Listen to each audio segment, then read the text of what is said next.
Good afternoon, everyone, and welcome to the Soul Food Parenting Black and Brown Children session. My name is Brianna Jackson, and I'm a 2020 Black Mental Wellness Mentee working under Dr. Nicole Komet. I am a soon-to-be graduate of Middle Tennessee State University with a degree in psychology. Today, I have the pleasure of introducing the speakers for this session. Our moderator for today, Dr. Farzana Saleem, received her Ph.D. in clinical psychology, where she focuses on culturally relevant practices that reduce the negative psychological consequences of racial stressors across academic and family contexts. She is the University of California, Los Angeles postdoctoral fellow and is currently making the transition to become an assistant professor at Stanford University. Congratulations, Dr. Saleem.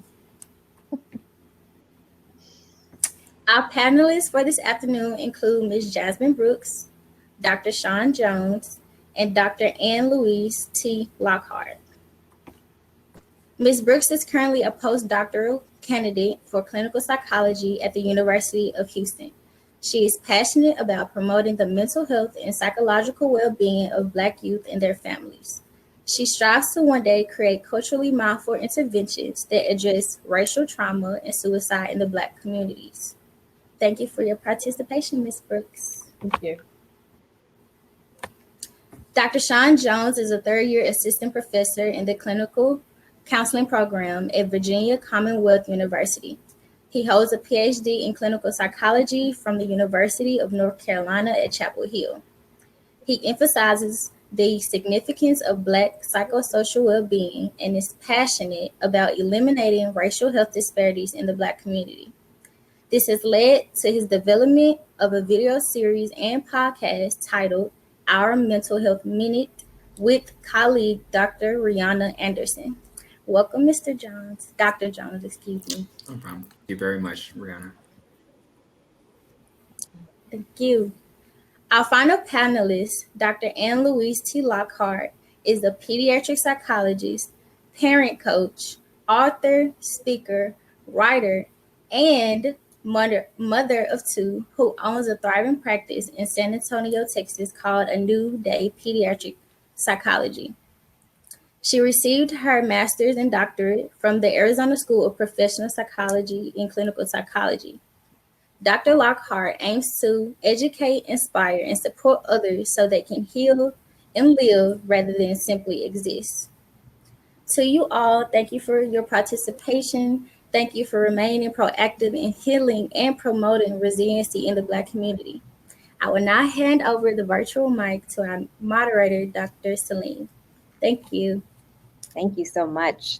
We're very excited to be here with you all today, and we are going to jump off the conversation here with starting to talk some about the joys and challenges of raising Black children today. And so in the vein of starting with our strengths, I want to start thinking about what are some of the joys of raising Black children today. Let's see, Dr. Jones, can you start us off with that?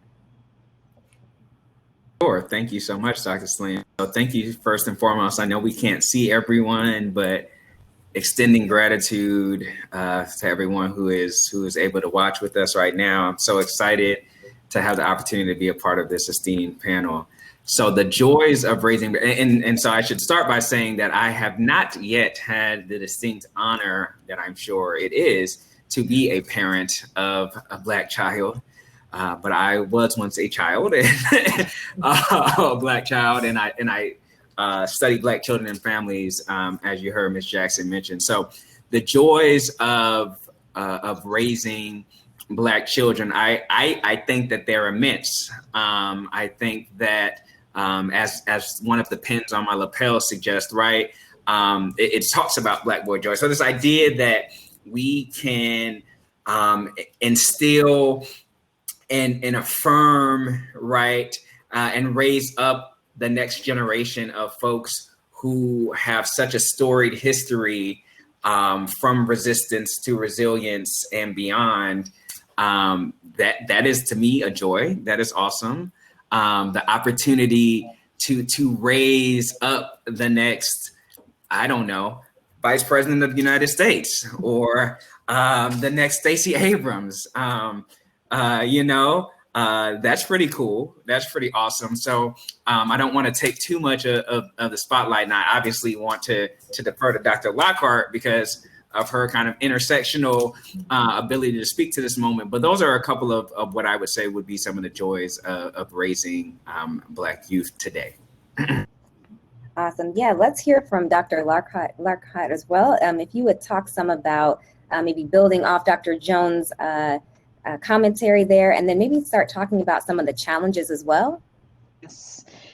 Thank you. So I believe that one of the joys is the beauty in our spectrum of colors and hair textures and ways of speaking, ways of being. I'm looking at this panel right now. I'm just like, man, you guys are gorgeous. And just looking at the hues. And I think that's a joy. And to be able to uplift our children, to know that what they are is not a flaw or a deficit.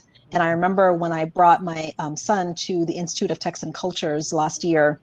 He was 7 at the time, and it was an amazing museum, but it kept, display after display, kept seeing the oppression of people of color. And at one point he said, "What is wrong with us that we keep getting, attacked this way, mommy?" And I'm like, there's nothing wrong with us. And I think the joy in being able to tell our kids that there's nothing flawed about you because of the color of your skin, and be able to give them a different narrative than people in the past have been given, that's a joy, but that's also a challenge, because I hate that that's what they see. I hate that that's the message they continue to get, that there's something inherently wrong with you because you're Black.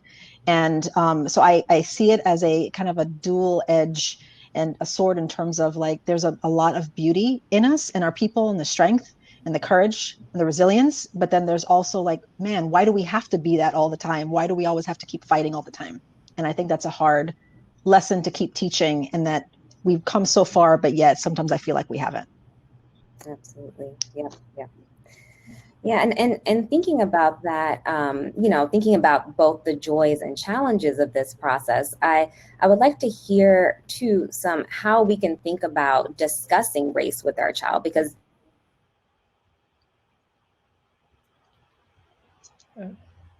Did she freeze? Yep.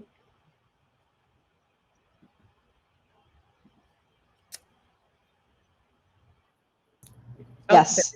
I'm having some technical difficulties here. Mm-hmm. Can you all hear me now? We can hear you. You're just frozen. All right. Well, we're going to try to keep it rolling. Forgive technical issues. And the panel can keep rolling if I'm coming in and out as well. But I was just saying that, in the context of thinking about both the joys and challenges of raising both Black and brown children, how can we start having these conversations about race with our child? Maybe Mrs. Brooks, would you like to chime in on that? Yeah, and so as Dr. Jones also mentioned, I have not had the joy of raising a Black child myself. But yes, as someone who studies a lot of Black youth and family functioning, and just as someone who is still, going through identity, and just, at 24 years old, I feel like I can kind of speak to more of what I found growing up. And so with racial pride in particular, and just building up kind of that resilience and strength that we talked about, and just how important it is to still, yes, we need to educate our children and each other about the challenges of being Black in America. We need to be honest about these are the realities, and these are, in some ways we have to, because it's adaptive, we have to, but if we raise our children to believe only in the inferiority of being Black, that's when we lose the beauty, and so yes, we have to, because it's adaptive, and unfortunately that is the reality of our world, where we have to prepare our Black sons especially, but Black sons and daughters for perhaps police violence, where we do have to prepare for what happens when a cop pulls you over in ways that other races might not have to. But at the same time, we cannot forget the importance of teaching community and fostering, we come from greatness. We come from a greatness like no other in terms of what we've overcome, and that resilience and strength, and how that is your birthright, and just comments like that, right? Taking your kids to the museums, things like that, so they can see as well positives of what it means to be being Black, and this community that we have, and the culture and the strength in our culture that's, in my opinion, so many others might not have, right? And so that's where I feel like it is important to still educate on some of these things, but we have to balance it as well with some of those comments so that we don't raise kind of children just thinking that it's always going to be, I have to work 10 times as hard to get half as far, right? We've all heard that, but that's where, to me, the balance comes in.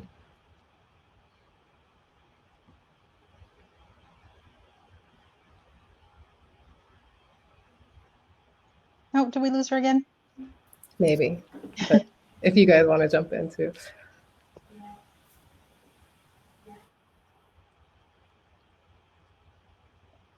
Dr. Jones, did you want to chime in as well too? Got that? Sure. Yeah. So yeah, I think, I think that Ms. Brooks actually, said a great ton. I mean, I think that, when we look at kind of our earliest understanding of how scholars talked about how we talk about kids about race, we were doing that before any scholarship was placed on it, right? But there's a model that is referred to as the triple quandary model, right? And it's this notion that Black parents have to raise their children in this country, in a U.S. context for a second, have to raise their children simultaneously to be Black, to be a part of a minoritized community, and to be American. And so, right, when we think about the balance of that joy and that challenge, it's like in each of those, there are so many rich and storied histories that are there. And so, again, I've said before, I haven't yet had the pleasure. And I also, every time, every interview I've done, every time that I've talked with a Black mother or father or grandmother or auntie or play cousin or whatever about what they're doing to teach their children, I recognize immensely, and I always extend gratitude and bow down, because it's not an easy task, right? We're even starting, I think, to see some comments come in that I'm sure we'll address in a bit, but that balance and finding that balance and doing those things that we know other parents might not have to do, right? Or understanding that our talk is different than the birds and the bees, but it's also the birds and the bees. Like, that is a real big challenge that Black and brown caregivers have to rise to. So I just wanted to add that little bit of context. Yeah. Mm-hmm. Awesome. And are you all able to see me right now in this moment? Okay, yes, great. Just want to check in. Thank you all for adding that. I think that makes a lot of sense in terms of thinking too about this balance, right? So we know that it's important to build racial pride and focus on understanding the history of our groups and making sure that our children are resilient. And at the same time, it seems like it's also really important that we are addressing race and helping children understand, how do we manage race-related stress? How do we manage discrimination? How can we give them coping strategies so that in the face of these stressors, they're able to manage them? And so it seems like that balance between both this pride and preparation for this is really essential in terms of balancing that. And so I know that one thing that's on a lot of people's minds right now is just thinking about the increased media exposure that children might be having to racial bias, racial violence. Right. So we know that these things have been going on historically for a very long period of time. But one thing that's different is that there is just increased use of media. And so we know that children are often on social media. They're watching TV. There's various ways that they can get this information and this exposure. And so I'm wondering if we can have each of you maybe share some thoughts about this piece. And so maybe if we can start with Dr. Lockhart, and thinking from a parent perspective, would you mind sharing some thoughts about what's been challenging for you in terms of you managing this with your children, and how you've been managing this with your children? Yeah, great question. So my kids are 8 and 10. My daughter is 10. My son is 8.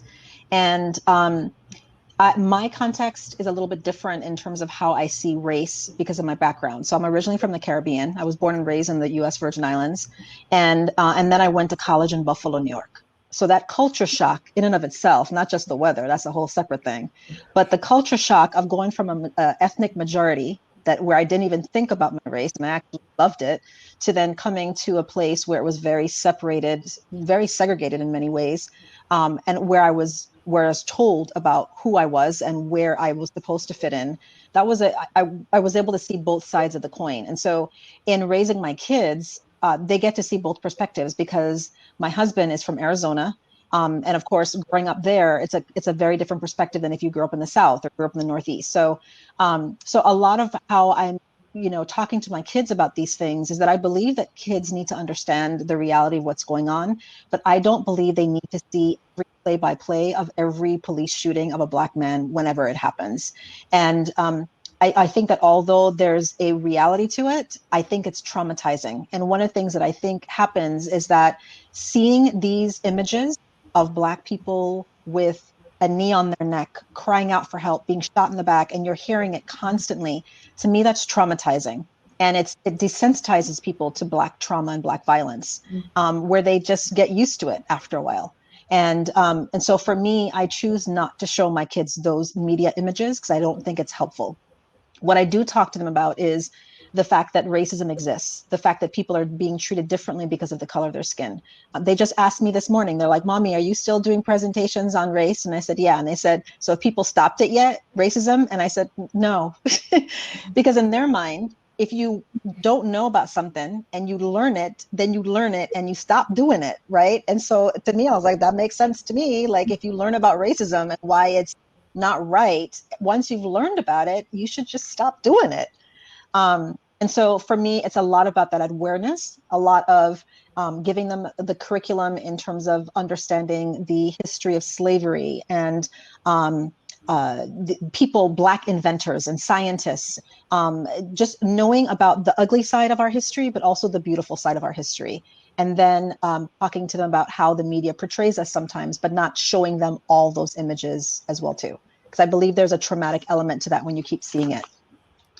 And to go off of that, I think Dr. Lockhart, you mentioned a really great point that act of showing our kids, right, these images is actually a form of racism. Vicarious racism is something that we study. It is when you can actually experience secondhand racism through hearing or witnessing or seeing someone else's experience of discrimination. And especially if you know, how the media has been portraying it, it's so specific to Black and brown children. It's so specific to Black boys and Black men and Black people. And so if you're constantly showing children, especially younger children, like you're saying, right, these images, of course, that's gonna, that kind of level, that's gonna stick with them. And they are going to, in some ways, experience that themselves, even though it's through a TV screen or it's through a phone. And so it might be harder to monitor that with, adolescents or things like that. But that's where it's especially important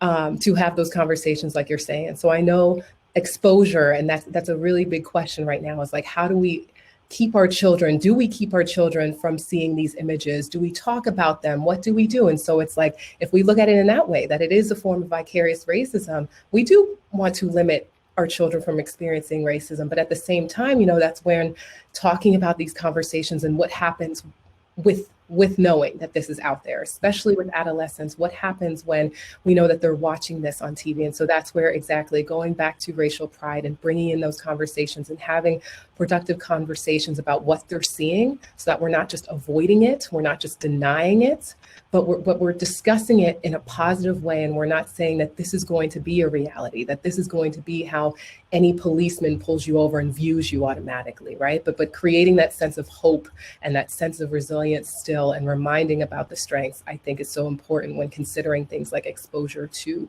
the Black Lives Matter movements and the violence that we're seeing in the media and things like that.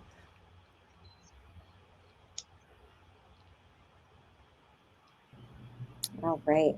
Well, I apologize to the audience about my audio, but I heard the tail end of that conversation, and I think it's a really important one to think about, just how to think about safety, even in the sense of this kind of online exposure, right? And thinking about vicarious exposure to racism and police brutality, while also thinking about ways that we can respond. And so I think a follow-up question to that is, how can we help help our children feel safe in the context of this. And so perhaps that might be also giving some suggestions for parents out there for how they can build that pride in the midst of sometimes what feels like an immense amount of criticism towards one's own ethnic or racial group, right? So how can we help increase safety, and how can we also help promote that pride? What are some example strategies that parents could use? And I'll let anybody go first in terms of just providing some of those strategies. Sure. So if you all don't mind, I'll give it a go first. So first of all, I think that, what Dr. Lockhart was sharing about, it was so, out of the mouth of babes, right? They say, right? But it was so poignant, that notion of, well, if we teach enough about this, shouldn't it just be done? If we see someone exhibit this behavior for 4 years, shouldn't it be obvious that what's going on is bad, and shouldn't there be a repudiation of that? And this week, and I don't know if I didn't check my speaker profile if I'm supposed to stay away from certain topics, but this week, as we see, right, like I was thinking about the children this week. I was thinking about the difficult conversations when you see 70 million people. You had so many parents who have sat down and talked to their children about someone being racist and exhibiting racist behavior, and then to also say, yeah, and there's like 70 million other people who are at least okay with that. That's tough to think about how you put that conversation together. So when I think about some of those strategies, I always try to tell parents that you should go, we can call it a strength sandwich, or we can call it a pride sandwich. So we're going to start off with the pride, right? We're going to say, listen, like Dr. Lockhart did. Ooh, baby, you gorgeous. Look at that texture. Look at that skin tone, right? Look at that black don't crack, all of that. We're going to start there, right? We want to affirm. We want to affirm them off the jump, like just straight up before anything else, right? And then, we have to give, with that balance comes, and you know what? As much as I hate to tell you this, right, there are some people, believe it or not, who are unable to recognize all of the great attributes that I see in you. And when you go outside of these doors, there are going to be some people, there are going to be some places where they deny that beauty, they deny that magic, they deny that joy, or will try to, right? And not just saying that part, but importantly, as Ms. Brooks talked about before, when they do that, here is how you can reject. One of my great mentors, Dr. Howard Stevenson, instilled this notion in me of rejecting your attempts to reject my humanity. Right? Here is how you can block. Right? We'll say that in a different term. We'll say that in San Antonio talk. Right? Like, I'm a stiff arm the hater. Right? How do we teach our children to say, when they don't recognize your magic, your joy, your beauty, here is what you can do to protect that. And let's practice some ways that we can do that together while we're safe in this space. And then I'm going to end it with, and remember, right, you are everything. You kind, smart, important, all those things, right? You are great. So we go from strength to strength. We give them the real in the middle. And the last thing that I would just say in terms of how I shared that is, I think it is so important. And in the work that we do, we try to teach parents to also tap into their emotion, because oftentimes parents will say, well, what do I say? And it starts here. It's like, how do I have it intellectually? But I also want folks to engage here and bring the heart forward too. Like, it breaks my heart. It hurts me that some people don't understand that beauty. Like, to bring that care and that concern forth, so that we understand that it's not just a cognitive, heady thing, but it's a soul thing too. And it hurts my soul to have this conversation, but also from the overflow of my soul and my love for you, I am going to do everything in my power to show you your worth and your beauty and to prepare you. So that's a I love couple of that. examples. Yes. I love that. That's wonderful. Other thoughts too here about kind of strategies or things you all think might be helpful in terms of how parents can help keep their children safe and think about kind of specific coping strategies they might give their child? Yeah, I love what Dr. Jones said. I just think that's beautiful, because we're validating their experience, and we're saying that not everybody's going to validate that experience, and that your truth is not going to be everybody else's truth, and that's okay too. And one of the things that I feel like I do in my therapy practice and with my own kids and with myself, frankly, is kind of like this inoculation training type method. Stress inoculation training we learn in psychology is about being able to build people up. You build up not to keep people out and to keep yourself in necessarily, but to fortify yourself. So just like you exercise to strengthen your bones and your muscles, just like you take vitamins and eat right to fortify your body against illnesses, you need to also fortify and strengthen yourself mentally, psychologically, spiritually, socioculturally, historically, against all the stuff that comes at you. So that even if somebody says, I don't want to play with you because you black, then you could say, well, that's fine if that's what they believe. It doesn't change my worth and my value. And I think that's where, Dr. Jones is talking about that strength to strength and kind of building them up.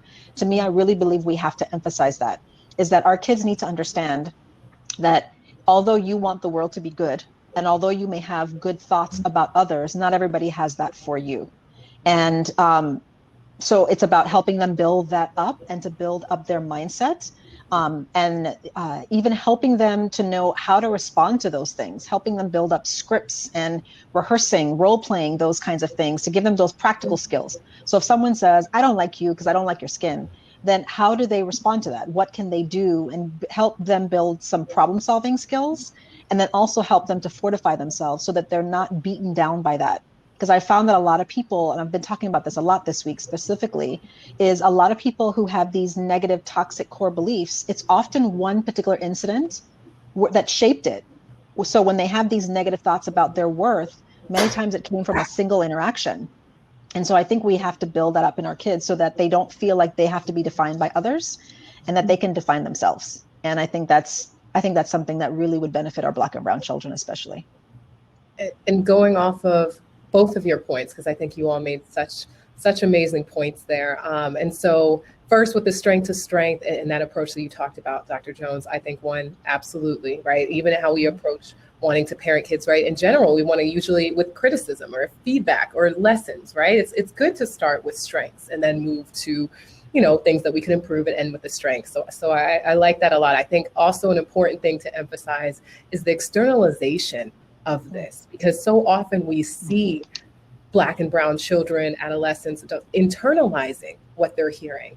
And that's where I think what you were saying, Dr. Lockhart, comes into play so much, is that if our children have that underlying negative core belief that I am inferior, that I'm defeated, and no one's ever going to look at me this way because of this, then that's when we see they'll turn into self-confirming that, right? And so if we're targeting, so a great strategy is, again, we want to prevent that negative core belief in Black children that they're not good and that they're inferior. And so that's where, emphasizing the strengths and emphasizing why you need to be happy, and how when people say these things about you, it's not a reflection of you. It's a reflection of where they come from and the beliefs that they were taught, but it's not a reflection of you. And making sure that our children are able to, so that they'll be able to do the stiff arm, right? So that it won't be a reflection of them, because they'll know that it's externalized. They'll know that it's not a true reflection of who they are. And so it won't hurt maybe as much, right? It's not that it doesn't hurt when people are discriminatory or racist towards you, right? But it will have a different level, hopefully, in terms of not internalizing it as well. And so just wanted to kind of touch on those as well. Absolutely. All excellent points. And I just wanted to add here that, within the scholarly literature, the things that we're really talking about, scholars are often referring to this as a term called racial socialization. And so although we might not be explicitly stating that, this is how we're socializing children around race, right? So how we're giving them pride messages, how we're preparing them for bias and giving them coping strategies. There's even, socialization messages we might think of that are colorblind, right? So it's not just about discussing discrimination or promoting pride. There's also messages, for example, teaching children that race might not be that important, right? So that is another socialization message that might come up. There's also messages you might socialize your child about that might be promoting mistrust of other groups, right? And so trying to understand all of the ways in which we might be socializing our child around race, how do we make conscious decisions about that? And I think there's also this other piece that is unconscious, right? So there are sometimes indirect messages that we might be sending to our child around socialization that can be happening too. And so as you all were talking, it just kind of reminded me of all the different kind of socialization messages that children might be experiencing, not just at home, right, in their primary context, but across multiple contexts that they're within. And so that might include the neighborhood, that might include after school activities, that might include school. And so there are so many messages that might be coming at a child day to day. And so just thinking about all of that, I think is really important to provide a maybe more holistic view of the types of socialization that youth are getting. And on that note too, I know one question that parents often ask me is, how early do I start this conversation? And how might I adjust this conversation based on how old my child is? So I've had one parent ask, is 4 years old too early to start it? And then how do I do that? I'm nervous about it, right? So I would love to hear from each of you, if you about either how to initiate this conversation in pieces or suggestions maybe across different age-related socialization that you all think might be important to keep into context as parents are trying to navigate these conversations with their children. So I can start. So yeah, Great. I can start. I think the conversation should start early. And I've been consulting with a lot of different groups and companies and stuff like that and talking to their audience about this. And so whether you have a white parent who has a biracial child who's part Black, you have a brown child, Black child, whatever, I think whenever you're looking at it, you have to look at the context in which they're being raised, geographically, the town, the family that they're around. There's so many different factors, but I think the conversation still needs to occur young. Even with white children, it should be occurring. And I think that it is a privilege to not have to talk about race. And so when people choose not to talk to their kids about it, they have to understand that's a privilege as well too. So I think that we need to be talking to our kids about this from young, because we see the research that shows that kids do notice racial differences as young as 6 months of age. So they are noticing it.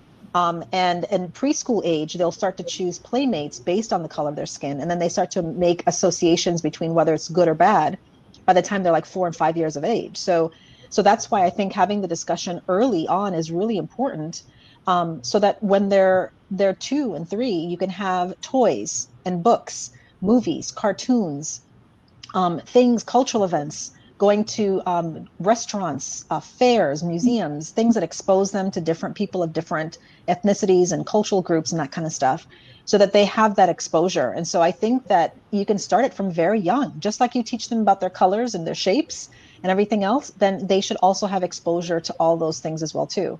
I remember when I took my kids to see Spider-Man Into the Multiverse, and when that movie ended, my daughter had such a smile on her face and she was just basking in the movie. She was like, that was like the best thing ever. And it was so cool to see a Black and Puerto Rican Spider-Man on the screen who was speaking Spanglish to his mom. Like, it was awesome. And so that's the kind of thing. It's that pride. It's that feeling like you don't have to be, the focus wasn't on the fact that he was a minority character. He just was a character who happened to be a person of color. So I think having that exposure and that experience early on is very, very important in different ways. Yep, absolutely. If I may add in, this is just like the best like ripping off of one another in alley-oop. So Dr. Lockhart just said dropped so many gems. So I know I saw somebody, at least one person said they're taking notes. So I hope we're catching these gems, because they're definitely falling, right? And so this is a question that we're commonly asked, right? Is it as Dr. Saleem said, like, is it too young? When do I start? Right? And I think one of the things that Dr. Lockhart said that I want to just expound upon as well is that, Dr. Saleem highlighted a number of different types of messages, the kind of common four that we study in the literature. And there was another one that we don't maybe talk about as much, which is silence. So a lot of times we don't think that silence is socialization, right? The idea that we do not talk about race, we do not talk about any of this, right? It's also socializing. This is something often that I share with white parents, and it also applies to Black and brown caregivers and parents as well, right? This idea that even also not saying anything is still saying anything. Your silence speaks volumes, as some people say, is another piece of that. And so when we're thinking about how early or should we talk about these conversations, recognize two things: that given the statistics that Dr. Lockhart outlined, right, that once children start to recognize these things, they might also recognize, well, Big Mama, because this is the soul food session, right? Big Mama ain't been talking to me about this, but these kids on the playground calling me, saying that I look like mud. But Big Mama ain't talking to me about why I look like mud, right? So they may already also be thinking about this. So thinking about that, right? And connected to that point is that very early on, children are being socialized along a number of different lines. And so they are learning it in other spaces and elsewhere. And so the idea that you can have, and we don't have this forever with youth, right? That you could kind of have, the key pivotal corner market on that kind of socialization, knowing that they're getting it from other spaces, the media, et cetera, is so critical. The point, I would say, is therefore to make sure that you're doing it in ways that are developmentally appropriate. Yeah. And so, you don't need to read, no judgment if you do this, but I would say you don't need to read The Souls of Black Folk as the bedtime story to your young one, right? And in fact, what Dr. Lockhart said, some of the earliest socialization doesn't even have to be verbal. It can be modeling. It can be, again, Doc McStuffins dolls. It can be, all of those sorts of, it can be Motown Magic on Netflix. It can be these shows that are edifying, that are showing young children oh, this is something that looks like me, right? Because we also know that a form of the racism that we talked about is cultural, which is that for so long, our seeing certain images of our Blackness, our brownness were denied from us, and we were seen in exaggerated forms, whether that's a mammy, whether that's a coon, whether that's right, all of that. And so this idea of countering that narrative without even have to saying anything verbally at first is a great way, right? And so I would say, to make sure that we are being developmentally appropriate, we also don't have to teach our 4-year-old about 10 and 2. Are they really going to be driving? Maybe not. But do we want to teach our 14-year-old about 10 and 2? Yeah, we might want to do that. So I think that's another big part of it too, is making sure that we're delivering it in ways that you can really kind of take it in, and just, we don't have a manual on this, but kind of getting a feel for it, checking in with scholars, checking in with your peers who are also doing this work together, doing it as a community is another way to kind of think about that. I'm sorry, that was probably lengthy. Yeah, that was good. All good information. Mm-hmm. No, that was amazing. Honestly, I'm trying to think of things to add on, because I feel like both of you all encompass so many important parts. I think, it's the emphasis that, yes, you can do all of these different from when you're very young, it can start as, like you guys were saying, the dolls or things, right? But it's like, we start the conversation from young and mold it based on the stressors we know. So when our kids enter school, we know that they're probably going to be more related to peers. We might have to talk about what happens when friends pull your hair or things like that. If it's, so we're going to have to tailor it that way. And then, as I mentioned as well, with as they get older and as social media nowadays, right? Social media brings a whole new challenge to parenting, especially considering that most parents did not have social media when they were growing up and may not even have ever had a social media account at this point. So the amount of exposure to racism that's just increased from that, or just exposure to being more aware of what it means to be Black, that introduces to me just another realm of things that parents should be mindful of. That yes, if we avoid, we can be silent, but it's going to happen. Right. And so why not have those conversations in the home? Why not, especially as they go into adolescence, especially as, exposure to everything that's happened this year, right? Like, why not let's take a part of this? Let's use Kamala Harris as a way to start this conversation that, yes, everyone might say that it's impossible and all these things, but we now have this, right? This is a sign. And so this is a way to introduce some of that racial pride. That is a way to ask, have you been exposed to these various things on social media or things like that for older kids, right? But that's where, again, tailoring, like you said, Dr. Jones, to developmental challenges at the time, to just stressors that at that point in life, just being mindful of, yes. So when they're entering school, when they're entering extracurriculars and sports, that stereotype with sports and all of those things, right? And so I think just, being mindful of that as well.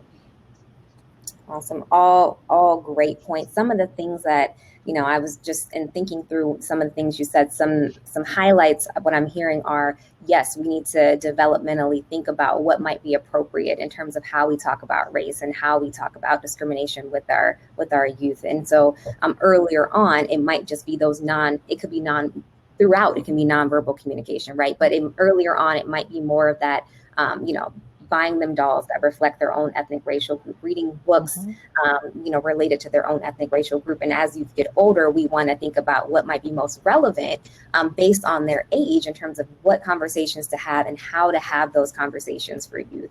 And also thinking about the importance of parents not shying away from these conversations, because we know that it is inevitable that even though, of course, we know context is important, it's inevitable that the relevance of race will come up, whether or not, we think that's going to happen earlier on. It's going to be relevant, and, youth will have to experience and encounter these stressors, particularly, specifically we're talking about our Black youth. So knowing that the conversations can help prepare and protect our children, also help promote this pride that we know is so important, that everyone's kind of been hitting on here. And so I think I know we're getting close to our Q&A time, but I would like us to spend a little bit of time just thinking about the parent perspective of this one more time. So some parents say that this conversation can be a bit challenging. And so how can we make sure that, for parents out there, that they're not kind of imposing their own fears and worries on their children in the context of having these conversations? And is it fair to even ask that parents, not impose their fears in these conversations? How do we help parents in terms of managing their own kind of emotional experience in the context of these racial socialization? And anyone can start us off here. Well, I think that's a great question, because that's with any level of parenting. I mean, whether you're going to talk to them about going back to school, about bullying, about not getting along with their teacher. I mean, so a lot of things can be triggering as a parent. And I've told parents many times that the beauty and the horror of parenting is that it highlights things that you may not have resolved in yourself. So you may have buried it deep down inside, because, face it, lots of us in our Black and brown community, that's how we grew up. You don't talk about stuff, you don't air out your business, and you stuff it down deep, deep, deep. And so then you have your kids, and they're highlighting something that maybe you never dealt with, or you forgot that you had to deal with, and now you have to deal with it. And I see that a lot where that happens, where parents then become they over-identify with their child's struggle. I mean, that could be even sports. They're not doing well in sports. And so the parent, so all of those things are really important to address, because kids will highlight those things in you that you are struggling with, that you forgot you were struggling with. And so I think then when it comes to this, like any other issue with parenting, is that you have to do your own work, honestly.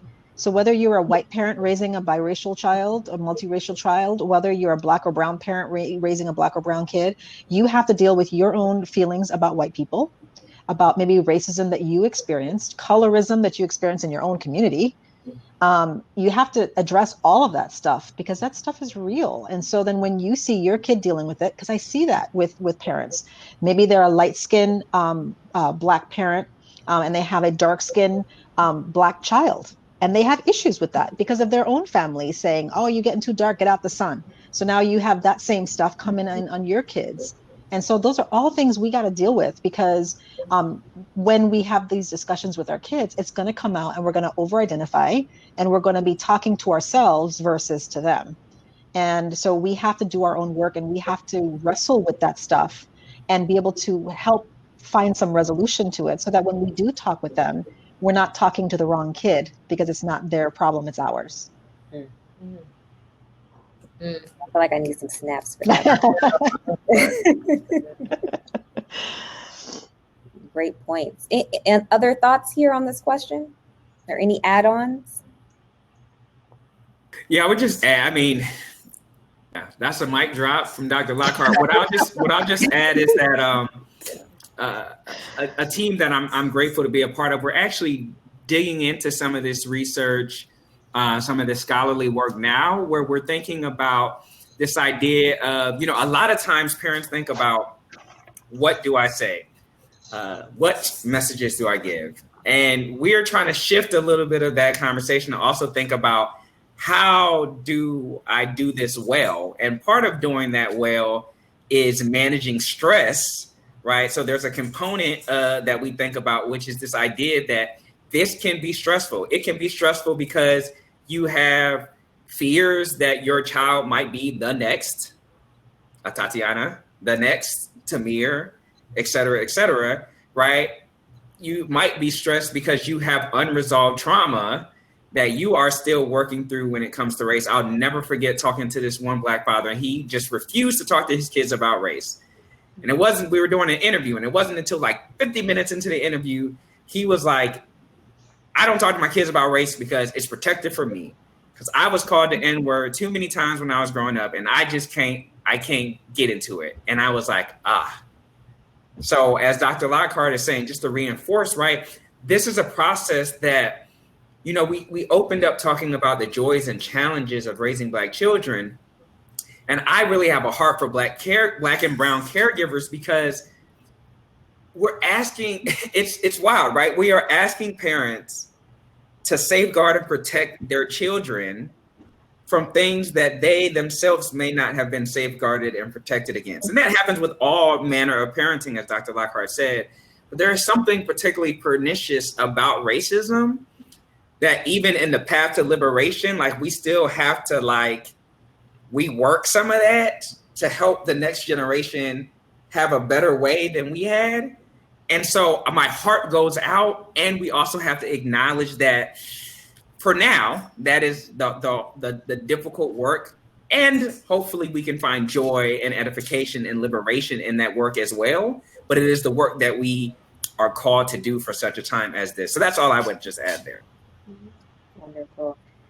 So I'm noticing the time here, and I want to move us to our Q&A session. We've had some good questions come in. And so I'm going to move us over to that right now. And earlier on, there was a question that came in. And also I realized I did that kind of quickly. So I want to also acknowledge that we've had some great conversation. Absolutely. Dr. Jones just made some wonderful points there. And I think that this is all very important and will be useful for parents, right? And so in thinking about some of the folks who were in the room right now and some of the questions that they have that came up, one question that came up earlier, actually in response to one question that comment maybe that Dr. Jones had made earlier, someone was saying that they're raising a male teenager right now who identifies as a gay male, and just said that that's been very challenging.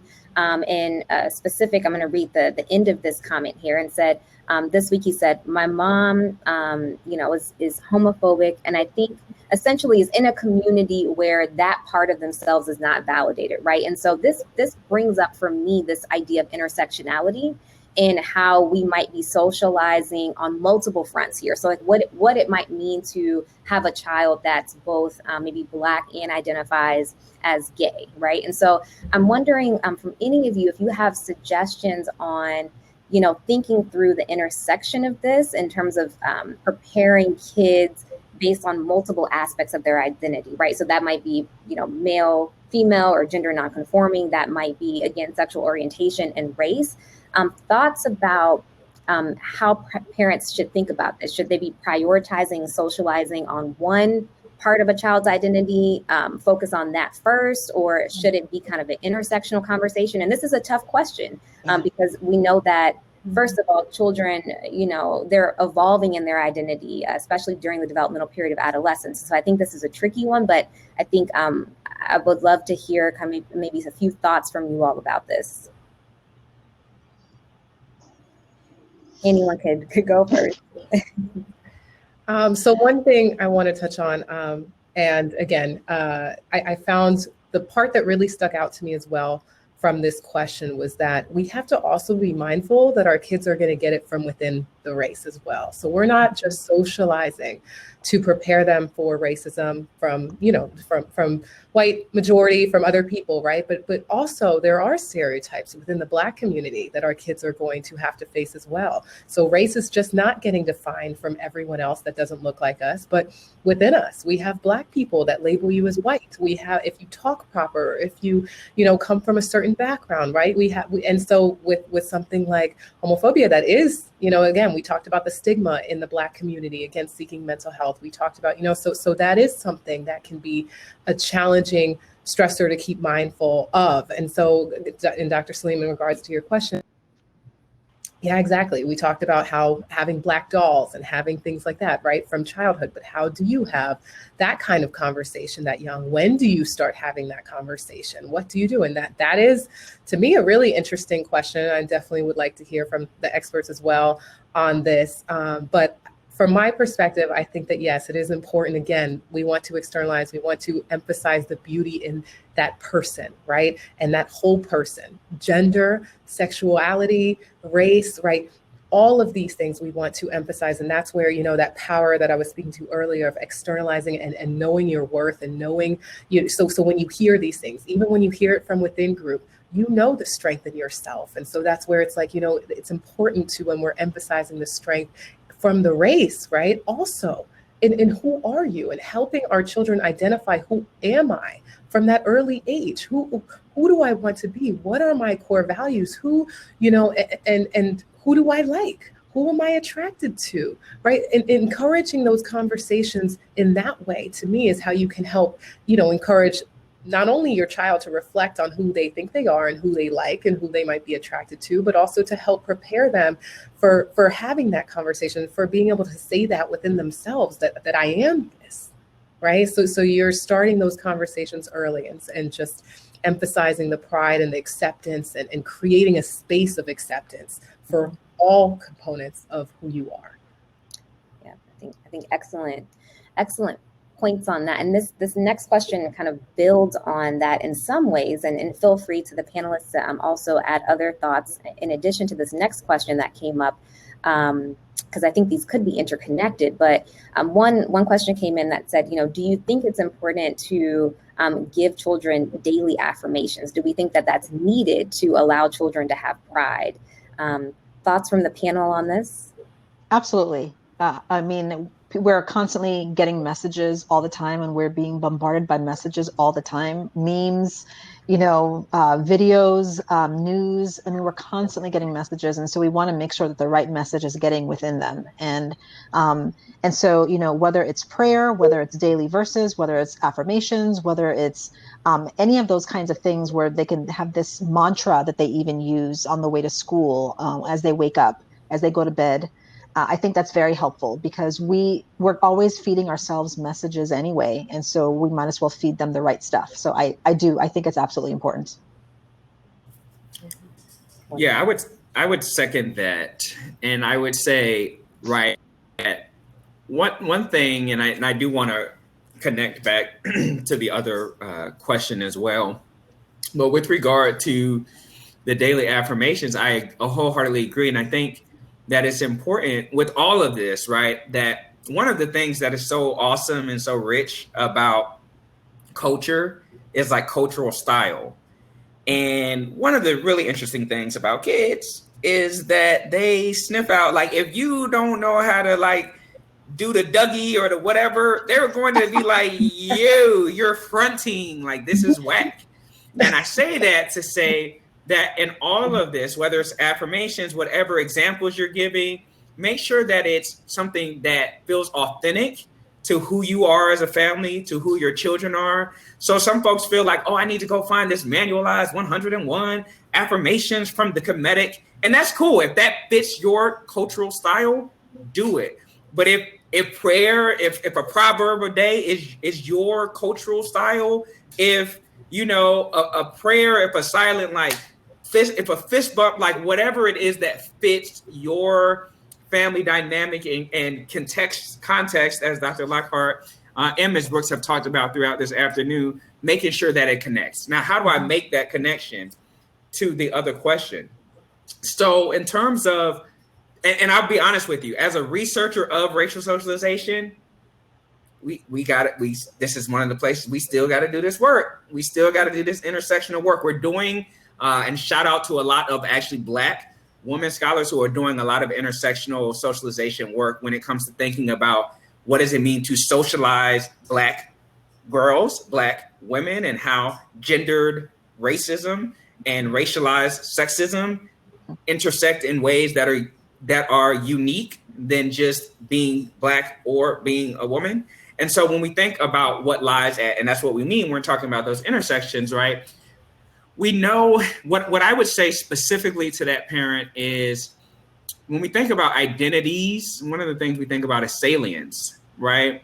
And so for your teenage son, or for that teenage son, you know, it may be that right now sexual orientation is the most salient identity. And so the socialization and the protective messages and the affirmations around worth and value inherently, and that God loves you and I love you, as it was in the question, if it's most salient to focus in on that aspect of that child's social location, I would advocate for that, right?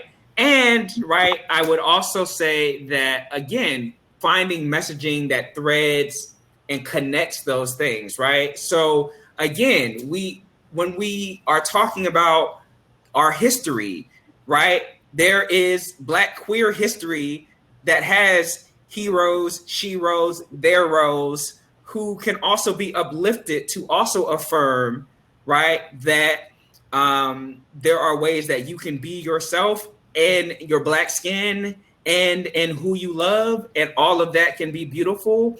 And so I think it's really about finding the ways to connect that and to really sit and listen to your child, because I think sometimes, like, we may want, like, oh, we want the Blackness to be super, like, salient, to be the most salient.